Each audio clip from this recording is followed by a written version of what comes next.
So I want to thank everyone for joining the session today, and we're going to be talking with Leo Ehrlich and Ramaya Willier. And this session is regarding studying abroad as a person identifying as LGBTQIA+. So with that, I am going to have the two of you go ahead and introduce yourselves. And if you could provide your name, your pronouns, where you studied abroad, when.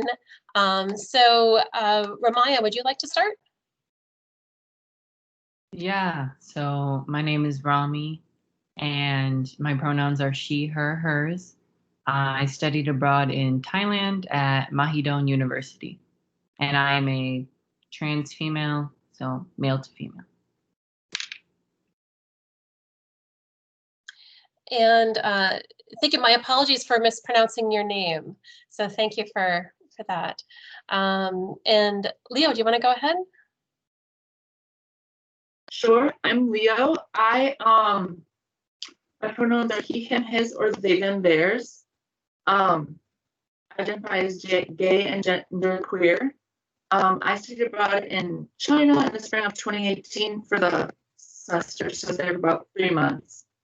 And I was at Zhejiang International Studies University. Excellent. So both of you had a pretty significant time abroad. So that's fantastic. Can you tell us a bit about how did your identity play into your decision to study abroad in general and where you chose to go, as well as the pre-departure process? Rami, do you want to go ahead? So I picked Asia and specifically Thailand because Thailand is on the forefront within the world of places that accept trans individuals, specifically trans feminine individuals. And I was in the middle of my social transition about a year in. And so I figured that would be a place that accepted me. And it did for the most part. I'm sure that later we will get to some of the minutiae of things that I had to deal with, which anyone LGBTQIA has to deal with when they travel. But for the most part, I picked Thailand because of the acceptance that it displayed internationally. And I felt more comfortable going somewhere where it was a recognized identity. Thank you. And Leo, do you have anything to add to that? That's probably a better answer than I have to give. I didn't, I was kind of impulsive with my decision. I didn't give a lot of consideration to my identity in choosing my country. But I did know I wanted to go somewhere that would be different than America, that could challenge me. So that was kind of what led me to go to China. And I knew I wanted to be there for a semester. So that also was something I looked at for programs as well. Great. Thank you. And can you talk a bit about who or what were your best resources for information and sources of support as you prepared to go abroad and then while you were abroad? So I guess we can just keep the order of myself and then Leo for simplicity. My best resources, I tried to reach out to some people at UW-Stout who were trans feminine and trans masculine who had studied abroad, and I couldn't find anyone in my experience. So the resources that I acquired while abroad were at Mahidol University in Thailand, where I studied. And I would say that the support group I had were the friends that I made. And the university professors were very upfront about their acceptance of the transgender identity and the spectrum of gender and sex and the difference, and pronouns were always respected. And so I would say I didn't really need that many resources on fitting in within the community that I was working within and studying within at the university and at my apartment complex. I had no problems. It was outside the university, within the city of Bangkok and within Asia as a continent that I had problems, but we will touch on that later. But resources, myself and my support group and my professors.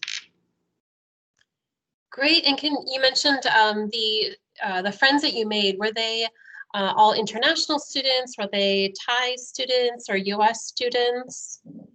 So 3 of them were from the United States.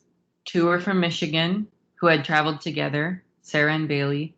1 was from Virginia, and they are non-binary and identify with the pronouns they, them. And otherwise, my other friends were Courtney from Australia, Victoria from Australia, and I actually had a partner. My boyfriend at that time was from Australia. And so I did have 2 Thai friends, Maxim and Tan.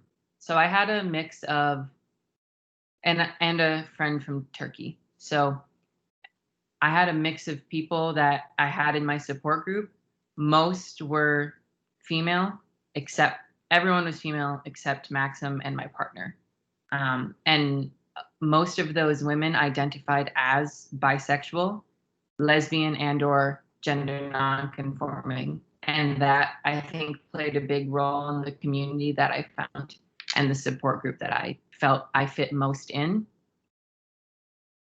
That's really great. I'm really glad that you had that support when you were in Thailand. Excellent. And Leo? For me, it was, the program I was in was, it was American professors in China. So we had American professors that we had as resources there. If we had any struggles, LGBTQIA wise, I did not have to reach out to them. It was kind of funny. We got there, and it turns out the American student I was rooming with was also identified as gay. So that we're like, oh, well, that works out well. He was one of the best roommates I've had. But then also, it's a little funny. We got to China, and it turns out the school I was at was a language university, which the Chinese students told us, because of gender social structure in China, a language university is typically seen as like feminine work. So it was almost all women there. And then there was maybe 1/4 men. And all the girls joking like, oh, all the boys are gay. So within like a week there, they obviously saw us and talked about us. We stood out a little bit. There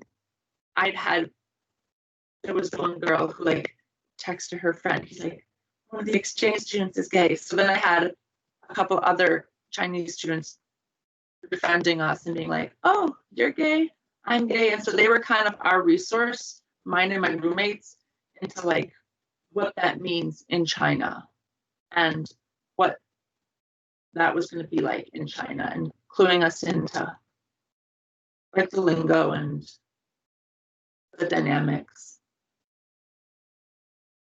That's really great you were able to talk with someone and have that insight into China. I can imagine that was helpful in navigating while you were there. So in other countries, there's, laws are different than the US. Can you talk about what were the laws and the views of police and the general public? You talked a little bit about it, but the general public towards gender identity, gender expression, and sexual orientation in your host country. So my host country was Thailand, and I have a bit of a complicated experience with the law and also the public. The public was very accepting of me for the most part and my identity as a trans woman. And I'm afforded the privilege now of passing, but at the time I was not afforded that privilege. I didn't pass very well. And so that was met with mixed reviews from mostly men. And that is because in Thailand, it is actually illegal to change your gender marker on any documentation. So if you are trans, you are this sort of in between for your entire life. It's not the way it is in the United States, where I am now legally considered a female. But in Thailand, if I were a national of Thailand, I would always be considered male. And there are differences in the language that we use for how we refer to trans people. In the United States, we use trans, transgender, transsexual, transfeminine, transmasculine, very blanket, very almost comforting terms. They're not offensive. But in Thailand, there is no word for trans. And so trans men are called toms, tomboy. Trans women are called ladyboys. And that is something that is very offensive to many trans women outside of Asia. So that was something that took time to get used to, that being called ladyboy is normal. All trans women in Thailand are referred to as ladyboy unless they have the privilege of passing. But yet again, that identity marker on their ID will always identify them as the gender that they were born. As for police and laws, obviously, you cannot change your gender marker. So you can have SRS in Thailand, that is legal, but you cannot change your gender identity according to the law. I had a run-in with the law once. I was actually arrested and jailed in Thailand because I had attempted to use the female restroom and then attempted to use the male restroom because they wouldn't let me use the female restroom. But the establishment also would not let me use the male restroom. Then the police were called because I was seen as a threatening American in between something. And I was jailed. And luckily, because my friends were with me that were Thai and I spoke a little bit of Thai, I was released with no penalty. But there are certain places that they don't understand and they don't want to. Thai women that are trans are almost sensationalized, very much a fetish in the nation of Thailand. And so an international trans woman as myself, very much sex trafficking is an issue. The fetishization of my identity and the identity of trans people living in that country is a large issue.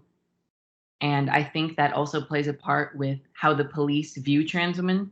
They don't view them as women. The police often view them as less than almost human, I would say.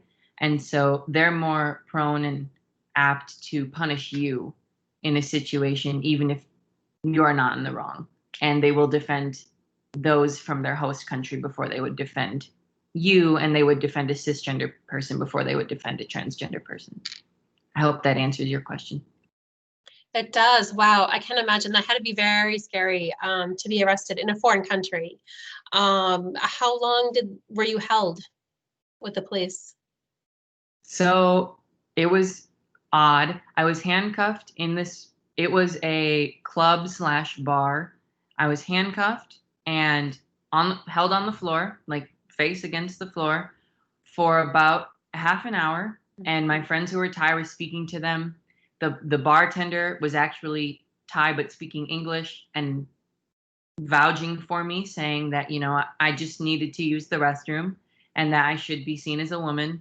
And the police didn't want to hear anything. So then after that, I was picked up, lifted by two people. One officer had my feet, one officer had, the upper body, my torso, and threw me into the back of a pickup truck with a bunch of sandbags and drove me across the city to a local police station and sit me down in the chair in the office. And I was there for about an hour while my Thai friend Ton explained that I needed to be let go. And they only let me go once she paid a bribe. And the bribe equated out to about $10 US. So it wasn't much, but it was an experience. Absolutely. And I'm so sorry that you had to go through that. I can imagine. It must have been very scary. I know you went with an organization over there. Were you able to, get any assistance from the third-party provider, or, what was your support when that happened or after that happened? World Endeavors was my organization that I used to travel to Thailand, and they didn't offer any legal aid or help. I did that on my own, and it worked out well because I had connections with actual Thai people, and they were able to speak to the police on my behalf. And I was written a citation, but it's not on my record. I don't have an international criminal record. Nothing stood, nothing stuck. So it didn't really shake me up that much. I knew that my friends would help me get out of it, and I realized that it was simply probably because I was white and American, and there was an assumption that I had some money that they could get out of a bribe. And I didn't end up paying the bribe anyways, so it didn't work out that way. But I handled the situation on my own, and some may think that is stressful. My situation is definitely not common. So I hope that anyone who watches this recording of our conversation doesn't think that their experience will be the same. Wrong place, wrong time. And I was with only women. And as I think both of you know, in this world and in this country, women are seen as less than, and men have more authority. So if I were with my partner, who is a heterosexual, white, straight male, at that time, or with my male friends, I don't think the situation would have happened. I think it happened because there was me and then a few females, and I think they saw that they could take advantage of us. Well, Rami, thank you very much for sharing your story. Leo, would you like to respond to the question? Sure. It was what was the question again? Yep, I can repeat. Absolutely. Do you mind muting yourself? I think we're getting a little echo. Thank you. What were the laws and views of police and the general public towards gender identity, gender expression, and sexual orientation in your host country? So in this case, it's China. Okay. Yeah, I don't have an experience to talk about like that, thankfully. I do think China was interesting because China is not known as a very queer accepting country or culture. But there's an attitude in China and the Chinese government that is they're almost, because of their authoritarian system, they're almost more suspicious of their own citizens than they are of foreigners in some ways. So as foreigners, you were, I don't want to say able to get away with more, because that makes it sound like we were doing things we weren't supposed to, but you're looked at with under less of a microscope. And like, I feel like the approach of the Chinese government and a lot of Chinese tourist people is to they want to show off China. They want to impress you.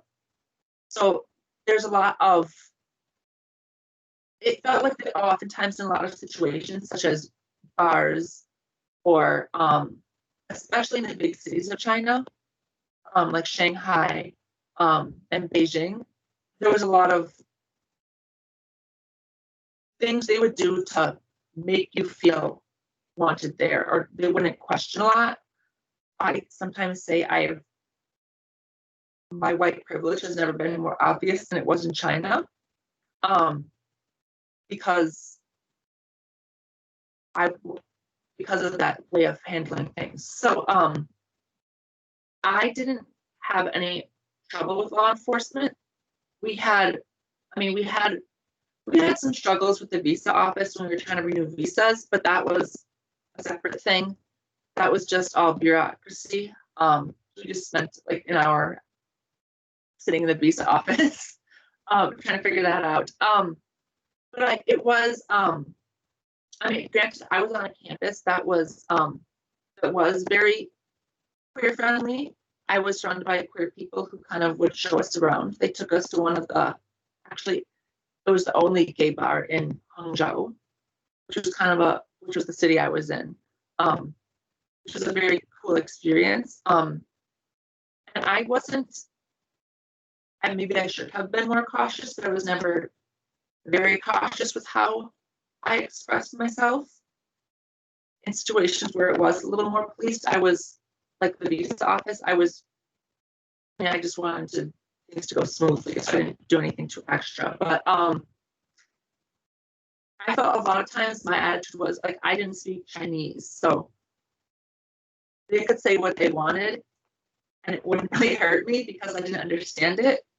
And I think too, I look back on the experience and wonder, like how much of my queerness or femininity was perceived, because I was already being almost a celebrity for not being Chinese.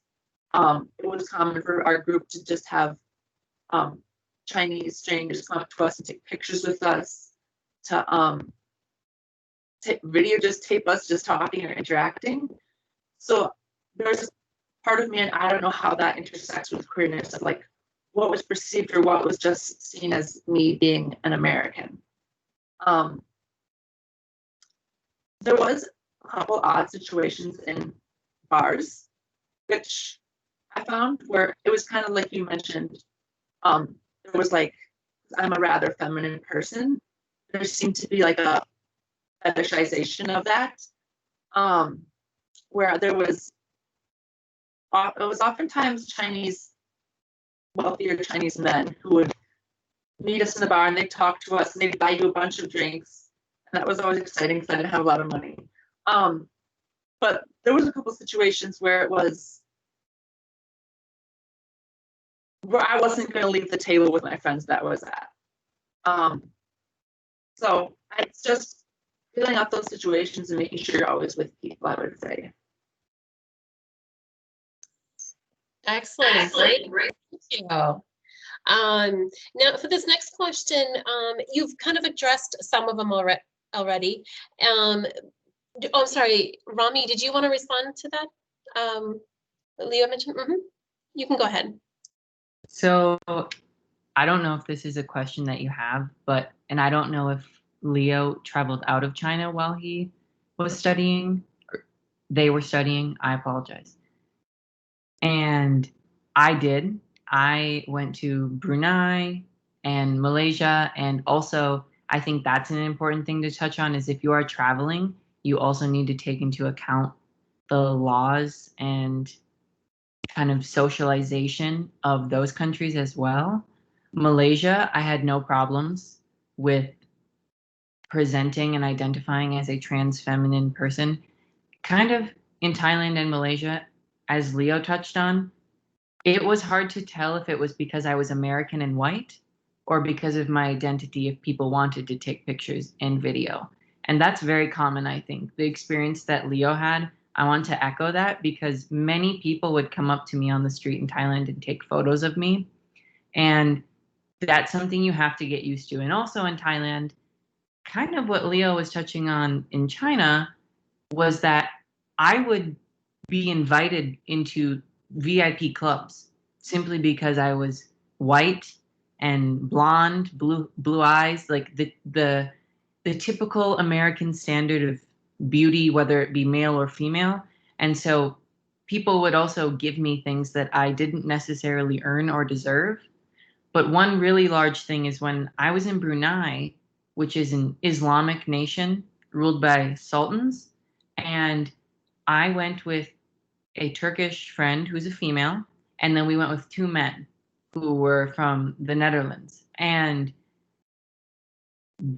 the Islamic nation of Brunei does not recognize transgenderism or transsexualism. And so I had acrylic nails and we ripped them off. And if you've ever had acrylic nails, you know how much that hurts, but we had to rip them off before customs because we didn't want anyone questioning my identity and not letting me in the nation. And when we got to Brunei, I was actually pulled aside by customs because they could tell I had a bra on and my passport said male. And my photo on the passport didn't look like me because I was presenting as feminine in my social transition.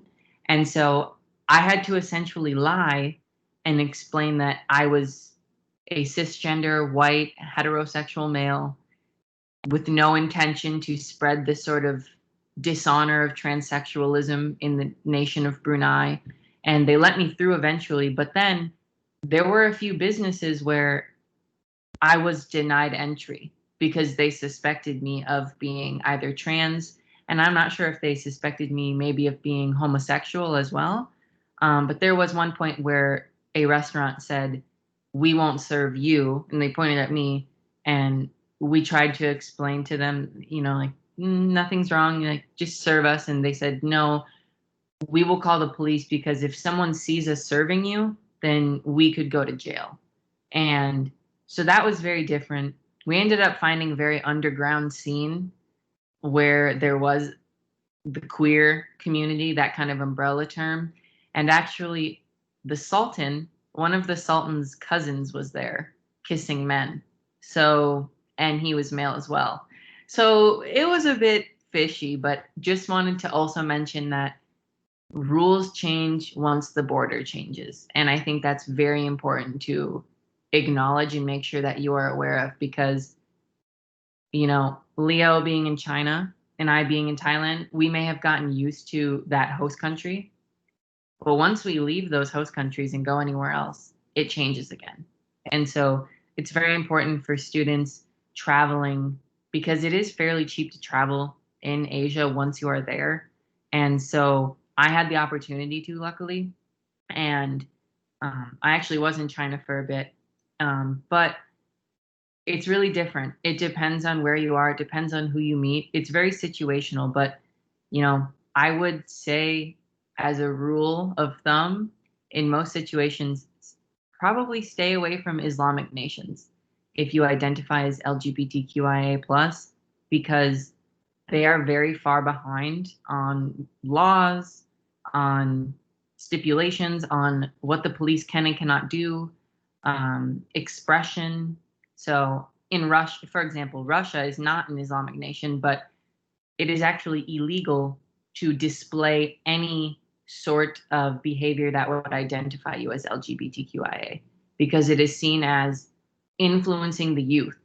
So if I were to even say I'm trans, or if Leo, male presenting, were to act feminine, we could both be jailed. So simply because of a law that they have that we're influencing the youth. And so I think it's very important to acquaint yourself with law. And I apologize for speaking so much, but I hope that people do watch this and learn from the experience that I had and that Leo had, because we both had different experiences, but we both had experiences that people really should listen to. Thank you. That was fantastic. I think it's very helpful, and I think very well stated. I like when you said, when the laws and rules change when the borders change, and that is something to be very cognizant about. And so you mentioned you traveled to Brunei, and you said you were in China briefly, was it? Or did you go anywhere else, to any other countries? So I lived in Bangkok, so the biggest city in Thailand. So I traveled from Bangkok to Kota Kinabalu, which is a large city in Malaysia, and it's part of Borneo. Borneo is a travel destination for many rich white Americans. And we went there, and then we went to Kuala Lumpur, which is also in Malaysia, but that's the Malaysian mainland.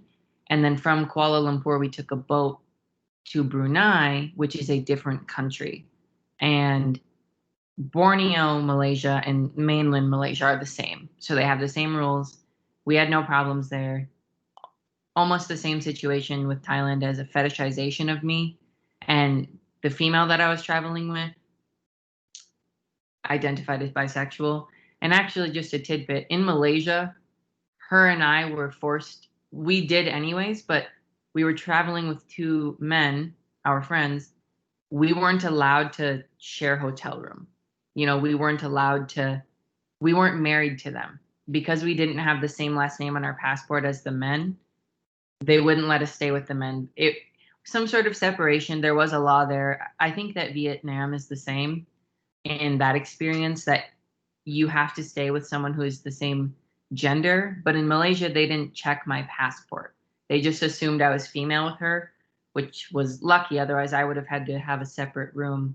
But then I also did travel to China for a stopover, but I was there for a few days, and I don't know how to pronounce this, Guangzhou or Guangzhou, and that's where I was, and I didn't experience any problem. It was not experience. I just spent most of my time at this hotel, but I was also in South Korea for a stopover, and nothing there either. But I was in different jurisdictions in different areas of the world where laws are different. So it was just Malaysia, Brunei, and Thailand are where I had my most experience being exposed because I was out and about with the public. China, I was out and about with the public, but no one said anything. No one, I don't think anyone cared to. I was in a very industrial part of China, and so people were working, and that was their focus. Their focus was not some trans feminine woman on the street. And so my experience in China was very different than Leo's experience in China. Great, thank you for sharing that information. I think it's very insightful and helpful for other students. Leo, did you have anything to add to that at all? I don't believe so. I was in China the whole time. I traveled within China, but the visa we had was only approved for one entry. So leaving would have prevented us from coming back. So I stayed within China and traveled around there.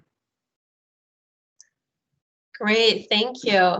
For this next question, you've spoken a bit about this already, but if you have anything in addition to add, how did your identity affect or not affect your experience positively or negatively? Do you have anything else to add to that? I could go. I felt I had a very positive experience, albeit the negative things that happened. I was still able to develop lifelong friendships. I was able to find community among people that also identified within the spectrum of LGBTQIA. And I find it a bit comical that people that identify within that spectrum tend to find each other. And that is very nice and that is very comforting. And my university wasn't led by Americans. It was led by Thai professors. And so I found they were actually very comforting to me and to the other students. And I would say not that it is important for anyone to necessarily search for a relationship while abroad. My relationship abroad did help and made my experience much more positive because that was the first time that a heterosexual cisgender male viewed me as a woman. And so that changed my experience simply in and of itself. And not everyone has that experience. And then the friend group I had being very supportive and also very affirmative with their views of LGBTQ. And they would often stand up for me in situations that maybe I should have. When it came to pronouns, my friends would often correct people before I could even say anything. And so I had a great experience, and I really hope that Leo did too. And I hope that anyone else that studies in the future has a great experience and tries to make friends as best they can. And if a relationship blossoms from it, it happens.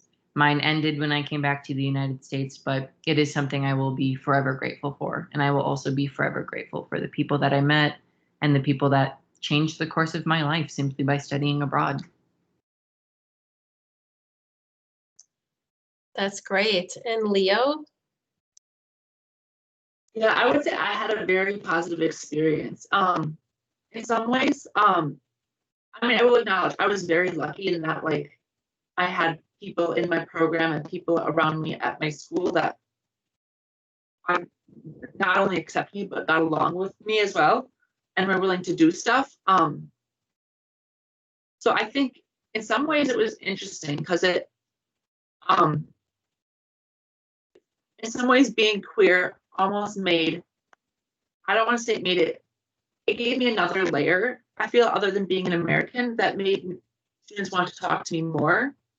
So in some ways, I don't want to say it made it easier, but it made it easier to meet Chinese students. Like I said, there was one of the host buddies that we had was texting her friend who was gay, saying, "You need to meet the American gay students." And then the other Chinese gay students would come and talk to us. And there was a really fun experience where we were over WeChat. We were invited by some students who, I don't remember how we met them. The P students would always ask to add us on WeChat. We were just going to the cafeteria. And we'd be like, okay. And then they message us and we'd be like, I can't remember who that was. But we were invited to go to this, I don't want to know what the word to call it was, but it was a national coming out day, I believe. And they were having I don't want to call it a rally, but like it was only a few students. That was like a gathering, I guess is the best word for it. Where they were, it was kind of a gathering of recognition for gay rights and trans rights within that school. So like that was really cool that like, even though you're not supposed to be really protesting in China, that they were able to do that, and that I got to be a part of that and out little flyers with a lot of definitions. And so that was like really fun that like those things I got to be a part of and got to see that otherwise I wouldn't have gotten to.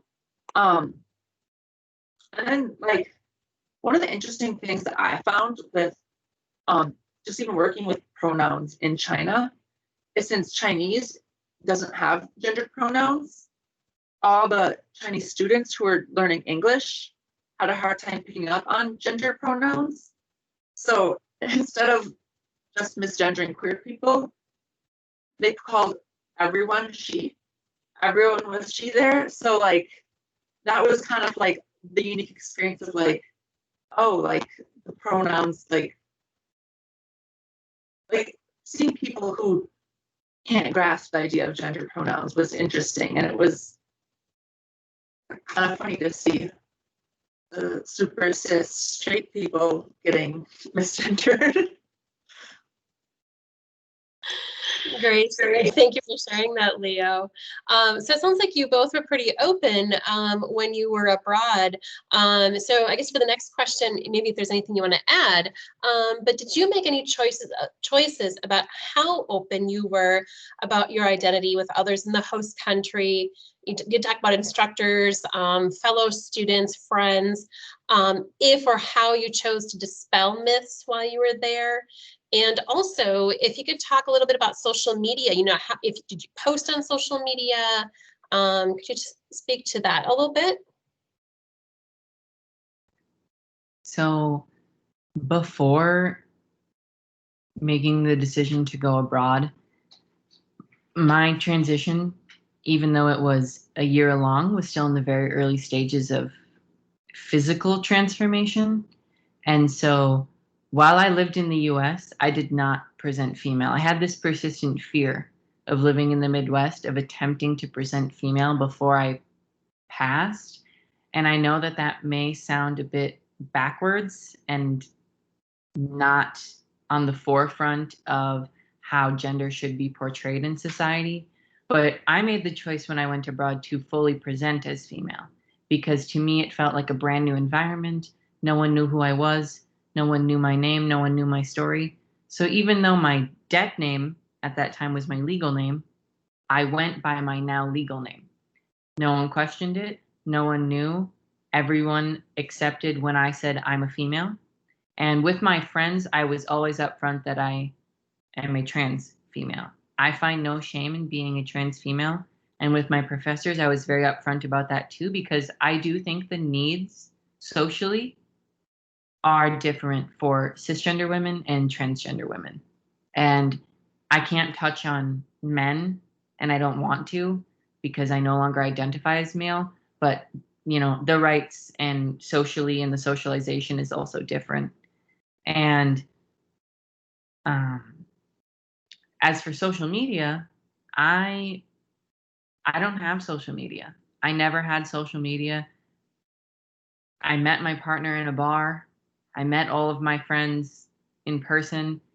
However, we did use, probably similar to what Leo was describing as WeChat, we used something called Line, and that is how you texted and chatted. And I think maybe Leo said this, people would get my number online that I didn't know how they would get it, and they would just reach out to me because they were trans or they were gay, lesbian, queer, GNC, non-binary. And so that was the only social media I had. I didn't post. You couldn't post on there. That it was just a texting and calling thing. And so social media did not influence at all my experience abroad. I I've never had social media, and that's just a conscious decision that I've made earlier in my life and stuck to. But I would say it was transformative to go somewhere where you have a fresh start, essentially. And for someone that is LGBTQ, specifically trans identifying, as I am a trans woman, it felt really nice to be able to fully present as female, even though I didn't necessarily pass. I was given an opportunity where I felt comfortable enough to be upfront that this is who I am. This is not going to change. And it really gave me the confidence when I came back to continue that. And so, I changed my legal name. I changed my legal gender when coming back and continued my transition. And I even have surgeries lined up for this year. So going abroad to me was very transformative in how I viewed myself and having that different environment where I felt more accepted. And I don't mean to detract from the Americas in any way, but I think there is something to be said about the sort of clean slate idea that we all have, where we want to start fresh, we want to be this new person. And going abroad where no one knows you, you really have that chance and that opportunity. And I don't know if Leo can echo that, but I think it very much helped who I was. I feel I almost found who I was. That's great. Thank you, Rami. Did you want to add to that, Leo? Sure. I feel like when I was like preparing to go to China, I knew it wasn't like the same. So I was obviously like, oh, I'm gonna like, I don't feel like I have very much control over like vocally, physically how I express my gender. But I was like, okay, maybe I'll like not bring a few of these clothing items. Like I was like, I left all my crop tops at home. And part of that was also just because you don't often show skin in China. Like so like that was another part of it. And I was like, I know Lady Gaga's apparently banned in China. I got there if I knew who she was. So I was like, I left my Lady Gaga shirts at home. And so I was kind of planning to like dress a little more neutrally. And then I got there and I was doing that, and then I had then we were also doing some shopping because that was like the first time I'd done, not the first time, but it was one of the very first times that I was actually shopping in the women's section because there was things I liked there and I wanted them. And so that was like, and so doing that, I just got more comfortable with expressing more feminine things visually. Which is, I'm surprised I found stuff in the women's section there that fit me, but I have a lot of extra larges that are very small. But, and then also I had a friend who was getting pedicures in like down the street from our university, or not pedicures, manicures. And I was like, oh, those nails are beautiful. Like, I'm like, I've always wanted to get a manicure, but they're too expensive. So I've always been like, you don't really need it. But so I went and got them, and then I was like once a week when I was there to go get my nails painted, and that was really fun. That was something that was I was like, oh, and people would always say stuff like compliments usually. Or they ask, I know that one thing was odd, and this seems a little more towards gender expression in the gay community, was China was very the gay community in China was very um very it's more of what the gay community in the US used to be maybe 20 years ago, where it was very much of a like the gender concept within the gay community was very binary. Like the idea of being like it was a very much an idea of in the gay community in China that you wanted a masculine person and a masculine person wanted a more feminine person, and that didn't vary at all.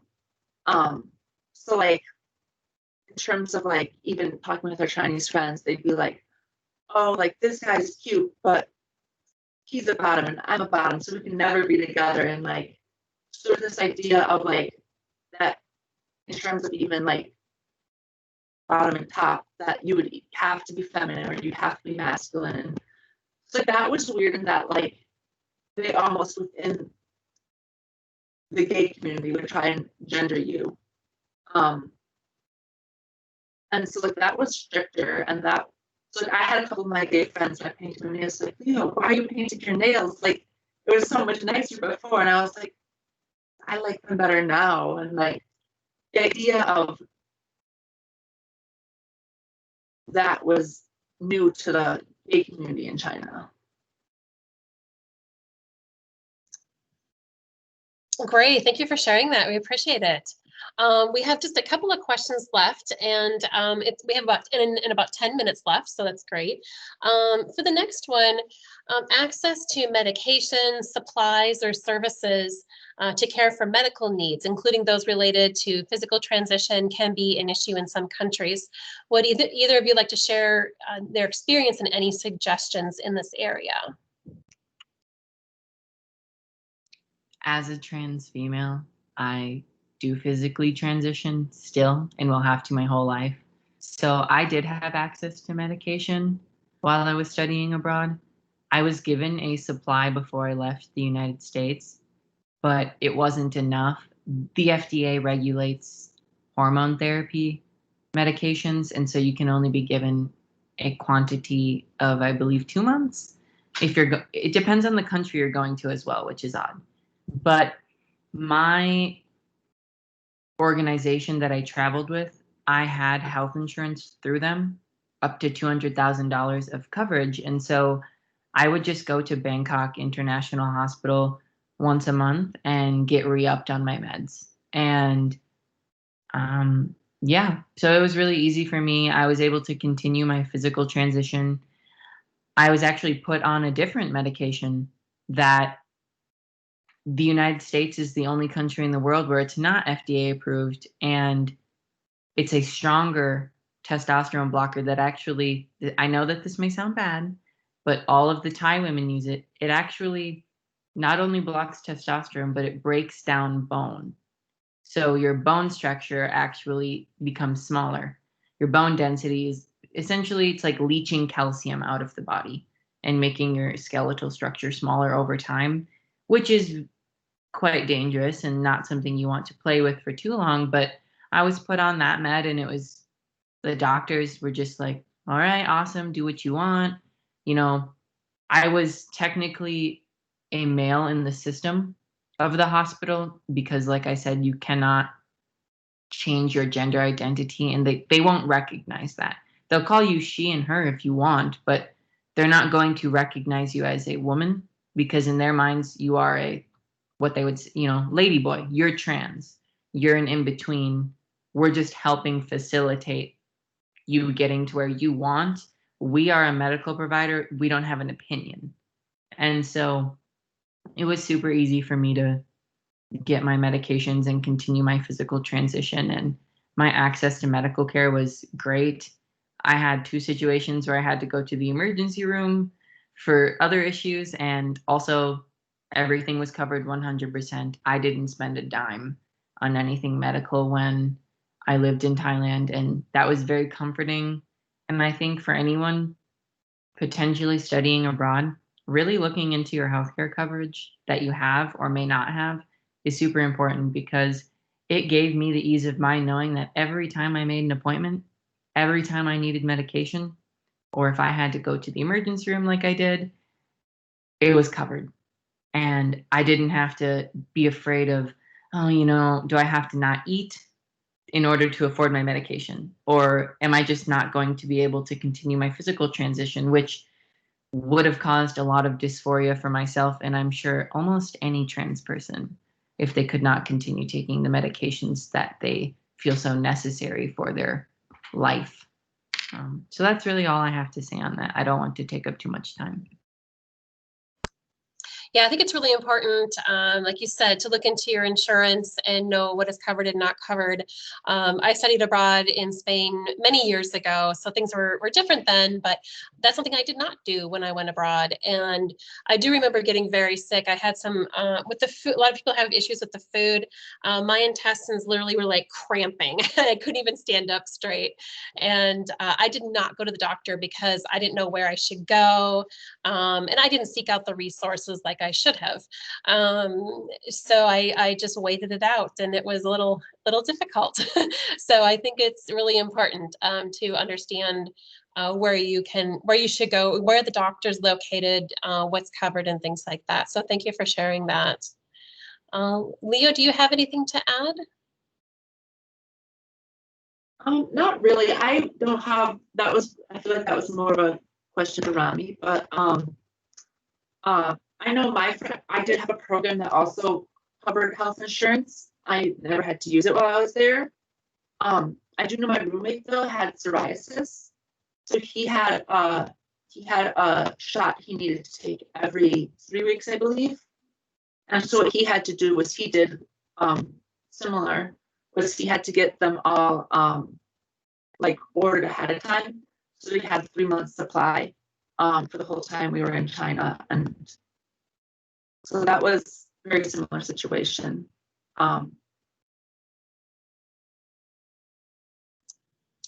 Great. And I'll add, I taught English in Japan for a year, and even my experience of navigating the health insurance or the healthcare in Japan was a little tricky. And I remember I take something daily, and they told me that I had to come back every week to get it renewed. And I thought, well, I can't come back every week.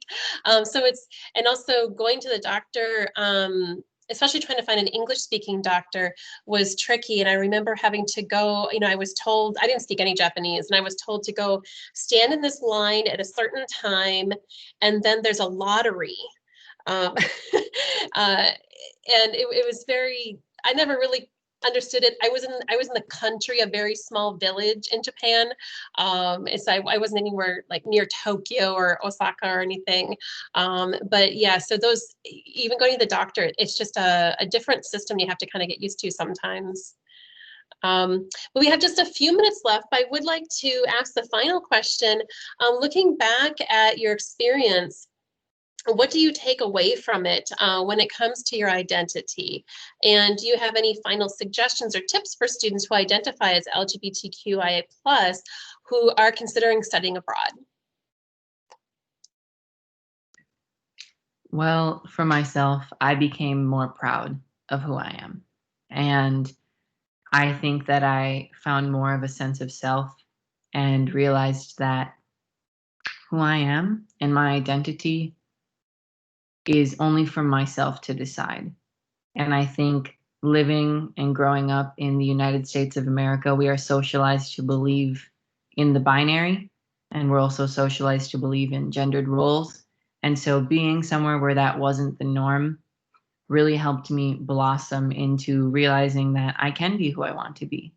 And I took away a lot of self-love, self-care. And I said this earlier, but I would like to reiterate to anyone LGBTQ who is maybe holding back in some sense with their identity in the country that we all live in currently, is to fully explore that if you are capable when you are abroad, whether that be dress, whether that be hair, makeup, mannerisms, voice, how you act, who you hang out with, where you go, how you present yourself in any which way, shape, or form. I think it is a great opportunity to really find out who you are, because you're no longer in that cultured and learned environment that you have been your whole life.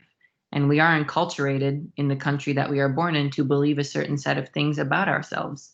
And I would say for the LGBTQIA community, our experience, even in the United States of America, and this is a generalized statement, we have to very much discover who we are. It's not taught to us. No one helps us. The school system, the government, we may have rights, but we all have to really navigate ourselves to the identity that we present as and find true to ourselves. And I think studying abroad, you can take that even further. Great. Thank you for those last words, Rami. I appreciate that. And Leo?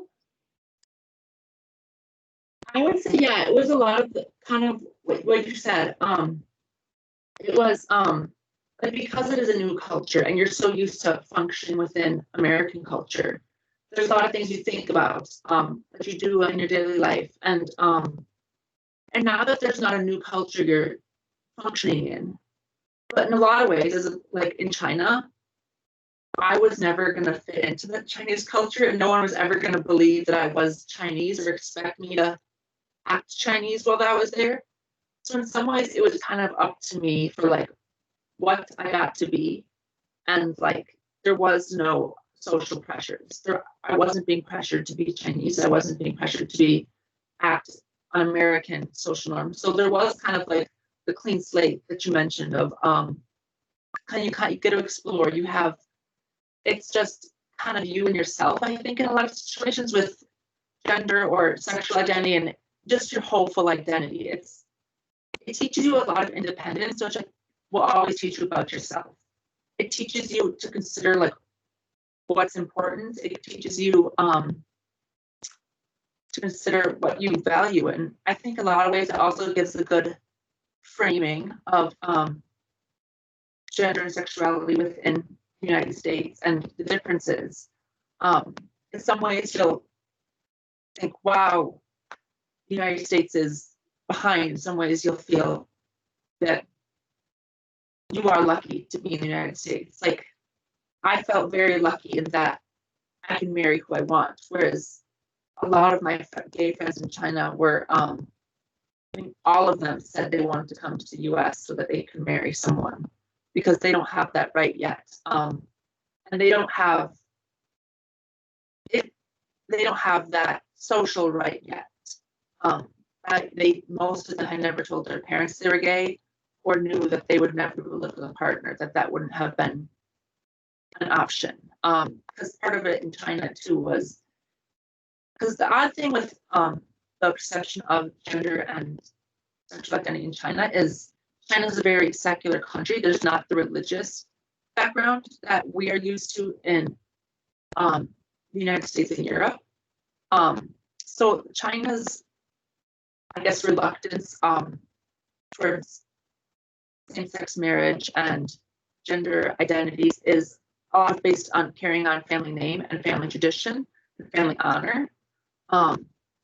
So by not being able to have children, and adoption is not, they don't have the same adoption system as we do in the United States, and it's not viewed as that valid in terms of, so I think for a lot of young people in China, it was the fear of disappointing their parents. They have a lot of expectations on who they're supposed to be in China. So I think that a lot of it is disappointing their parents in that way, as well as the other expectations that are put on them. But I think it was also rewarding to talk to them from our perspective, where we have less of that expectation, and kind of see how that opens up what they do know is available to them. and how that can help. I know there was one kid in our program, he was a host buddy for another student. And me and my roommate, after maybe like 2 days interacting with him, like, we know he's gay. Like, he was, he knew everything from American pop culture and like stuff that was, he knew like every Lady Gaga song. He knew all the typical like gay pop culture stuff, which was funny because most of it is banned in China. But he had a VPN, so he could get it through. And so we just saw him and we're like, we know he's gay. And it took him to us like probably 2.5 months of like to get him to say that to us. And not that we were like really trying to force him into anything, but we were trying to make him feel the ability to at least say that.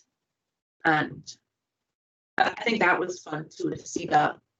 Like I said, also with the gathering they had for LGBTQIA plus rights, it's nice to see that even outside of the US, these things are happening and people are, even if you're not allowed to speak out and protest, they are still having conversations and they're still happening. And it gives you hope and for us here and people all over the world. Great, thank you for sharing that. Well, we are nearing the end of our session here, and if you want to just hold on for a moment here, I'm just going to share one last slide where students can find us for future questions. So students who are going to come back and see this video, they know how to contact us. But I want to thank you very much for your time today. I really appreciate it. And this has been very enlightening and very helpful. And I hope it helps future students who want to study abroad as well. So thank you for being here. Thank you. Yeah, absolutely.